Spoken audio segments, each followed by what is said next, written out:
Good morning दोस्तों, welcome to आपके YouTube channel M97 study में आपका फिर से स्वागत है। दोस्तों जी हाँ दोस्तों, आज हम आप सभी के लिए फिर से पैरामेडिकल का VVI क्वेश्चन फिजिक्स का लेकर के आए हैं। तो आप सभी को बता दें दोस्तों कि आज इस वीडियो में कंसेप्ट क्वेश्चन लेकर के आए हैं, जो कि कंफर्म अगर आज हो गया तो आप किसी भी एग्जाम में आसानी से बैठ करके एग्जाम दे सकते हैं, चाहे वो ITI का हो, पॉलिटेक्निक का हो या फिर पैरामेडिकल का हो, या फिर बिहार का हो, यूपी का या फिर झारखंड का, कहीं का भी एग्जाम आसानी पूर्वक फेस कर सकते हैं। उसके लिए वीडियो को शुरू से लेकर अंत तक बने रहना होगा और साथ ही अपने दोस्तों को शेयर कर दें ताकि उन्हें भी पढ़ने में कोई दिक्कत ना हो, क्योंकि लॉकडाउन है, घर में बैठ के आराम से पढ़ सकते हैं। तो आइए दोस्तों क्वेश्चन की ओर बढ़ते हैं। उससे पहले आप सभी को बता दें कि अगर आप इस चैनल पर पहली बार जुड़े हैं तो चैनल को सब्सक्राइब करें, लाइक करें और अपने दोस्तों के साथ शेयर करना बोलना। तो चलिए दोस्तों आगे बढ़ते हैं। तो देखा जा रहा है, पहला प्रश्न है, साइटोलॉजी कहलाता है।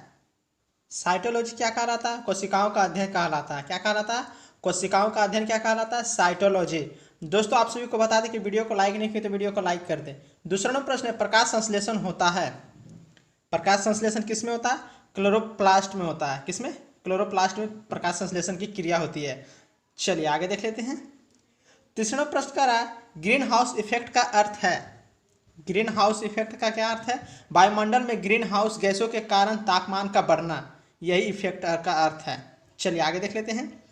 चौथा नंबर प्रश्न, एड्स होता है। एड्स किससे होता है? विषाणु से। किससे? विषाणु से होता है। चलिए आगे देख लेते हैं। पांचवा नंबर प्रश्न का रहा है, निम्नलिखित में से कौन से जीव में रक्त नहीं होता किंतु वे सांस लेते हैं? कौन सा जीव है जिसमें रक्त नहीं होता लेकिन वो सांस लेता है, यानी कि जीवित रहता है? वो जो जीव है उसका नाम है हाइड्रा। कौन सा जीव है? हाइड्रा। दोस्तों आप सभी को बता दें कि कितने ऐसे स्टूडेंट हैं जो पैरामेडिकल का एग्जाम देना चाहते हैं, आप हमें नीचे कमेंट बॉक्स में बता सकते हैं। छठा प्रश्न है, लाल रक्त कणिकाओं का निर्माण हमारे शरीर में कहाँ पर होता है? लाल रक्त कणिकाओं का निर्माण हमारे शरीर में कहाँ पे होता है?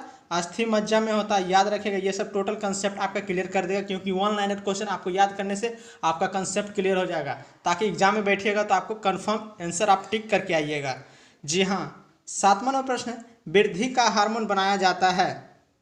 वृद्धि कर हार्मोन बनाया जाता है, किसके द्वारा बनाया जाता है? पीयूष ग्रंथि द्वारा। किसके द्वारा? पीयूष ग्रंथि द्वारा वृद्धि कर हार्मोन बनाया जाता है। आगे देख लेते हैं। आठवां प्रश्न है, लार किसके पाचन में मदद करती है? लार किसके पाचन में मदद करती है? स्टार्च में। आगे देख लेते हैं। नौवां प्रश्न है, श्वेत फुसफुस रोग पाया जाता है। श्वेत फुसफुस रोग पाया जाता है किसमें? सीमेंट उद्योगों के कर्मचारियों में। सीमेंट उद्योगों के कर्मचारियों में पाया जाता है। 10 नंबर प्रश्न है, थायराइड ग्रंथि की असामान्य वृद्धि किसके कारण होती है? थायराइड ग्रंथि की असामान्य वृद्धि किसके कारण होती है? आयोडीन के कारण होती है। चलिए आगे देख लेते हैं। 11 नंबर प्रश्न है, ताजमहल दुष्प्रभावित हो रहा है। ताजमहल आप सब जानते हैं कि आगरा में ये जो ताजमहल है, आपको पता ही है, जो बना हुआ है, दुष्प्रभावित हो रहा है। किसके कारण हो रहा है? तो एसिड रेन के कारण, यानी कि अम्लीय वर्षा के कारण ये हो रहा है। क्या? दुष्प्रभावित, यानी कि रंग से बेरंग होना, रंगहीन होना। चलिए आगे देख लेते हैं। 12वां प्रश्न है, नदी में जल प्रदूषण के निर्धारण के लिए घुली हुई मात्रा मापी जाती है। घुली हुई मात्रा मापी जाती है, किस में मापी जाती है? ऑक्सीजन की मापी जाती है। आगे देख लेते हैं। 13वां प्रश्न है, वयस्क मानव शरीर में हड्डियों की संख्या कितनी होती है? वयस्क कहे तो बूढ़ा व्यक्ति, तो उसके शरीर में हड्डियों की संख्या कितनी होती है? 206। चलिए आगे देख लेते हैं। 14वां प्रश्न है, इन्फ्लुएंजा रोग होता है। इन्फ्लुएंजा रोग होता है किससे? विषाणु से। अभी पिछला क्वेश्चन में उन्होंने बताया कि एड्स किससे होता है, तो विषाणु से। इन्फ्लुएंजा भी होता है विषाणु से, याद रखिएगा दोस्तों। चलिए 15वां प्रश्न है, जल में घुलनशील विटामिन है। जल में घुलनशील विटामिन कौन है? तो विटामिन सी है। विटामिन सी क्या है? जल में घुलनशील विटामिन है, यानी कि ये विटामिन सी किस में पाया जाता है? तो एस्कॉर्बिक एसिड। 16वां प्रश्न है, इंसुलिन का शिकार किसने किया था? इंसुलिन का शिकार किसने किया था? FG वेंटिंग ने। किसने किए थे? FG वेंटिंग ने। आगे देख लेते हैं। 17वां प्रश्न का, मानव हृदय में कक्षों की संख्या कितनी होती है? मानव हृदय में कक्षों की संख्या कितनी होती है? 4, जिसको हम सब क्या कहते हैं? कोष्ठ। आप सभी जानते हैं कि मानव हृदय में 4 कोष्ठ होते हैं, उन्हीं को क्या कहा गया? कक्षा। चलिए आगे देख लेते हैं। 18वां प्रश्न है, सर्वग्राही कौन सा ब्लड ग्रुप होता है? सर्वग्राही यानी कि किसी भी मानव शरीर यानी कि कोई भी ब्लड ग्रुप हो उसको सर्वदाता कहते हैं, सर्वग्राही, किसी को भी ब्लड दे सकता है। तो वो कौन सा ग्रुप है ब्लड ग्रुप? तो ए बी ग्रुप है। कौन है दोस्तों? ए बी ग्रुप है। याद रखिएगा, टोटल VBI क्वेश्चन है। 19वां प्रश्न है, इंसुलिन का शिकार किसने किया था? इंसुलिन का शिकार किसने किया था? FG बेंटिंग ने। दोस्तों आप सभी को बता दें कि पारा मेडिकल का VBI क्वेश्चन है। अगर आप डॉक्टर बनना चाहते हैं या फिर नर्स बनना चाहते हैं तो उनके लिए ये सब वीडियो बहुत ही महत्वपूर्ण है, उसके लिए अंत तक बने रहना होगा। साथ ही साथ अगर आप चाहते हैं कि डेली हमको ऐसा ही क्वेश्चन मिले तो चैनल पे बने रहना होगा। 20वां प्रश्न है, अवरक्ता रोग किसकी कमी के कारण होता है? अवरक्ता रोग किसकी कमी के कारण होता है? हीमोग्लोबिन के कारण अवरक्ता रोग होता है। किसके कारण? हीमोग्लोबिन के कारण। 21वां प्रश्न है, नवजात शिशु में कितनी हड्डियां होती है? नवजात शिशु में 300 हड्डियां होती है। याद रखिएगा दोस्तों। आगे देख लेते हैं। 22वां प्रश्न है, पृथ्वी पर विशालतम जीवित पक्षी कौन सा है? विशालतम कहे तो सबसे बड़ी पक्षी कौन सी है? शुतुरमुर्ग। शुतुरमुर्ग ही एक ऐसा पक्षी है जो बहुत ही बड़ा पक्षी है। आगे देख लेते हैं। 23वां प्रश्न है, मानव रक्त का pH होता है, यानी कि मानव रक्त का pH मान कितना होता है? 7.4। कितने ऐसे स्टूडेंट हैं जो हमें कमेंट करके बता सकते हैं कि सर हमें pH मान का स्पेशल वीडियो बना दीजिए ताकि हमें याद करने में अच्छी तरह से कोई दिक्कत ना हो। चलिए आगे देख लेते हैं। 24वां प्रश्न है, विटामिन सी का रासायनिक नाम है। विटामिन सी का रासायनिक नाम क्या है? एस्कॉर्बिक अम्ल, जिसको इंग्लिश में क्या कहते हैं? Ascorbic acid. आपका 25 नंबर है, मानव शरीर की सबसे बड़ी आंत स्रावी ग्रंथि कौन सी है? मानव शरीर की सबसे बड़ी आंत स्रावी ग्रंथि कौन सी है? थायराइड ग्रंथि। कौन सी ग्रंथि है? थायराइड ग्रंथि। 27वां प्रश्न करा, एंजाइम क्या है? तो एंजाइम क्या है? प्रोटीन है। प्रोटीन का मुख्य स्रोत क्या है? तो दाल है। याद रखिएगा दोस्तों, प्रोटीन का मुख्य स्रोत दाल है, एंजाइम प्रोटीन है। 28वां प्रश्न है, पेनिसिलिन की खोज किसने की? पेनिसिलिन की खोज किसने की? अलेक्जेंडर फ्लेमिंग ने किए थे। Alexander Fleming. आगे देख लेते हैं। 29वां प्रश्न, विश्व का सबसे लंबा पौधा कौन सा है? विश्व का सबसे लंबा पौधा कौन सा है? यूकेलिप्टस। 30वां प्रश्न है दोस्तों, वह एकमात्र पक्षी कौन सा है जो पीछे की ओर उड़ता है? यहाँ और नहीं होगा दोस्तों, और होगा। क्या होगा? और।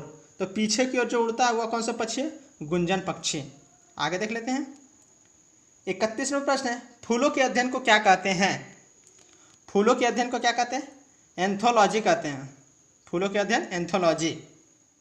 आपका 32वां प्रश्न है, दूध का दही में जमने का कारण है? दूध का दही में जमने का कारण क्या है? लैक्टोबैसिल्स। क्या दोस्तों? लैक्टोबैसिल्स। चलिए आगे देख लेते हैं। 34वां प्रश्न है, जुखाम का कारण है? जुखाम का कारण क्या है? विषाणु। आप सभी को पता है दोस्तों कि अभी कोरोना जो चल रहा है, ये कोरोना एक प्रकार का वायरस है, उसको हिंदी में क्या कहते हैं? विषाणु। दोस्तों आप सभी को पता है कि लॉकडाउन के चलते अभी तक पारा मेडिकल का फाइनल डेट घोषित नहीं किया गया कि कब आपका एग्जाम लिया जाएगा। जैसा ही आपका फाइनल डेट घोषित कर दिया जाएगा, आपके लिए न्यू वीडियो प्रोवाइड कर देंगे ताकि सारे स्टूडेंट सतर्क हो जाए कि आपका इस डेट में एग्जाम होने वाला है। चलिए ठीक है। 35वां प्रश्न है, संसार में सबसे तेज बढ़ने वाला पौधा कौन सा है? संसार में सबसे तेज बढ़ने वाला पौधा कौन सा है? बांस। ये बहुत जल्दी बढ़ता है दोस्तों, याद रखिएगा। आपका 36वां प्रश्न है, मानव शरीर में खून के शुद्धिकरण की प्रक्रिया को कहते हैं? यानी कि शरीर में जो खून होता है उसको शुद्धिकरण की प्रक्रिया को क्या कहते हैं? डायलिसिस कहते हैं। डायलिसिस। चलिए आगे देख लेते हैं। 37वां प्रश्न है, प्याज में खाद्य भाग होता है? प्याज का कौन सा भाग खाया जाता है? तना भाग खाया जाता है। 38वां प्रश्न है, गुर्दे की कार्यात्मक इकाई है? गुर्दे की कार्यात्मक इकाई क्या है? नेफ्रॉन। आप सब शायद 12th का बायोलॉजी में पढ़े होंगे नेफ्रॉन का फिगर बनाने में, क्योंकि एग्जाम में भी पूछा जाता है कि नेफ्रॉन का फिगर कैसे बनाया जाता है। 12th के एग्जाम में पूछा गया है ये सब क्वेश्चन। ये 39वां प्रश्न है, हमारे शरीर में त्वचा के नीचे वसा किसके विरुद्ध कार्य करता है? हमारे शरीर में त्वचा के नीचे वसा किसके विरुद्ध कार्य करता है? तो शरीर में ऊष्मा की हानि। शरीर में ऊष्मा की हानि। चलिए आगे देख लेते हैं। 40वां प्रश्न है, कहाँ काम करने वाले व्यक्तियों को ब्लैक लंग रोग हो जाता है? ब्लैक लंग एक बीमारी का नाम है, लेकिन वो कौन सा व्यक्ति कहाँ पे काम करता है जिसके कारण ये रोग उत्पन्न होता है? तो कोयले की खान में जब ये व्यक्ति काम करता है तो उन्हें ब्लैक लंग रोग उत्पन्न हो जाता है। कोयले की खान में। चलिए आगे देख लेते हैं। 41वां प्रश्न है, पित्त यानी कि बाइल जमा होता है, पित्त कहाँ जमा होता है? पित्ताशय में। चलिए आगे देख लेते हैं। 42वां प्रश्न है, मूत्र का पीला रंग किसकी मौजूदगी के कारण होता है? मूत्र का पीला रंग किसकी मौजूदगी के कारण होता है? यूरोक्रोम के कारण मूत्र का पीला रंग हो जाता है। आगे देख लेते हैं। 43वां प्रश्न, गुणसूत्र में होते हैं, गुणसूत्र में क्या होते हैं? डीएनए और लिपिड, डीएनए और लिपिड दोनों होते हैं गुणसूत्र में। आगे देख लेते हैं दोस्तों। 44वां प्रश्न, डब्ल्यूबीसी का मुख्य कार्य है, डब्ल्यूबीसी का मुख्य कार्य क्या है?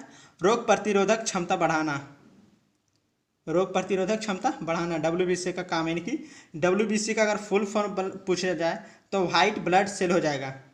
डब्ल्यू से हो गया वाइट, बी से हो गया ब्लड, सी से सेल हो गया वाइट ब्लड सेल। आपका 45वां प्रश्न है दोस्तों, दिल का दौरा किस कारण से होते हैं? दिल का दौरा किस कारण से होता है? हृदय में रक्त की आपूर्ति के कारण दिल का दौरा होता है, यानी कि हार्ट अटैक। दिल का दौरा उसी को कहा गया हार्ट अटैक को, यानी कि हृदय में रक्त की आपूर्ति यानी कि ब्लड कम होने के कारण हार्ट अटैक आता है इंसान को। चलिए आगे देख लेते हैं। आपका 46वां प्रश्न है, रक्त में लाल रंग किसकी उपस्थिति के कारण होता है? रक्त में लाल रंग किसकी उपस्थिति के कारण होता है? हीमोग्लोबिन के कारण। 47वां प्रश्न है, पौधे में क्लोरोफिल बनाने के लिए कौन सा तत्व सहायक होता है? पौधे में क्लोरोफिल बनाने के लिए कौन सा तत्व सहायक होता है? मैग्नीशियम, Mg, यानी कि मैग्नीशियम का महत्वपूर्ण होता है योगदान। 48वां प्रश्न है, प्रकाश संश्लेषण का अंतिम उत्पाद है, प्रकाश संश्लेषण का अंतिम उत्पाद क्या है? कार्बोहाइड्रेट। 49वां प्रश्न है, इंसुलिन उत्पादित होता है, इंसुलिन उत्पादित होता है किसके द्वारा? अग्नाशय के द्वारा। याद रखिएगा दोस्तों, टोटल कंसेप्ट क्वेश्चन दूर करने वाला है, क्योंकि अगर ये वन लाइनर क्वेश्चन अगर आप अच्छी तरह से याद कर लेते हैं तो आपका कंसेप्ट क्लियर हो जाएगा। 50वां प्रश्न है, विटामिन ए की कमी के कारण होता है, विटामिन ए के कारण क्या होता है? नाइट ब्लाइंडनेस, जिसको हम सब ठेठ भाषा में कहें रतौंधी। क्या कहते हैं दोस्तों? रतौंधी कहते हैं, नाइट ब्लाइंडनेस। चलिए आगे देख लेते हैं। 51 नंबर प्रश्न है, मशरूम क्या है? मशरूम क्या है? कवक है। मशरूम क्या है दोस्तों? कवक है। आपका 52 नंबर प्रश्न है, दूध का धवल रंग किसकी उपस्थिति के कारण होता है? दूध का धवल रंग किसकी उपस्थिति के कारण होता है? केसिन के कारण। आगे देख लेते हैं। 54 नंबर प्रश्न है, डीएनए की द्विहेलिक्स संरचना को पहली बार किसने प्रस्तावित किया था? किसने प्रस्तावित किया था द्विहेलिक्स संरचना को? तो वाटसन और क्रिक ने। ये दो वैज्ञानिक थे, वाटसन और क्रिक, डीएनए के जो दिए थे संरचना। 55 नंबर प्रश्न है, प्रकाश संश्लेषण के लिए कौन सी गैस आवश्यक है? प्रकाश संश्लेषण पौधा में होता है दोस्तों, ये इसको इंग्लिश में हम सब क्या कहते हैं? फोटोसिंथेसिस। कौन सी गैस आवश्यकता होती है? तो कार्बन डाइऑक्साइड। कार्बन डाइऑक्साइड की उपस्थिति में ही क्या होता है? प्रकाश संश्लेषण की क्रिया होती है, यानी कि कार्बन डाइऑक्साइड को क्या कहते हैं? CO2। आगे देख लेते हैं दोस्तों। 56 नंबर प्रश्न है दोस्तों, पौधों व पेड़ का खाना तैयार करने की प्रक्रिया कहलाती है? पौधों व पेड़ का खाना तैयार करने की प्रक्रिया क्या कहते हैं? फोटोसिंथेसिस कहते हैं। क्या कहते हैं दोस्तों? फोटोसिंथेसिस। अभी हमने आपको बताया प्रकाश संश्लेषण, इसी को कहते हैं। ये इंग्लिश वर्ड लिखा है फोटोसिंथेसिस दोस्तों, प्रकाश संश्लेषण हिंदी वर्ड हो गया। चलिए आगे देख लेते हैं। 57 प्रश्न है, क्लोरोफिल यानी कि हरित लवक में कौन सी धातु होती है? हरित लवक में कौन सी धातु होती है? मैग्नीशियम। चलिए आगे देख लेते हैं। 58 प्रश्न, मनुष्य की खोपड़ी में कितनी अस्थियां होती है? अस्थियां कहें तो हड्डी, कितनी हड्डी होती है? 8। दोस्तों आप सभी को बता दें कि अगर ऐसा ही आपको डेली क्वेश्चन चाहिए तो आपको इस चैनल पे बने रहना होगा, ताकि आपको पैरामेडिकल एग्जाम देने में कोई दिक्कत ना हो। तो दोस्तों वीडियो अच्छा लगा तो चैनल को सब्सक्राइब करें, लाइक करें और अपने दोस्तों के साथ शेयर करना ना भूलें। तब तक के लिए बाय बाय दोस्तों, मिलते हैं नेक्स्ट वीडियो में। थैंक यू दोस्तों।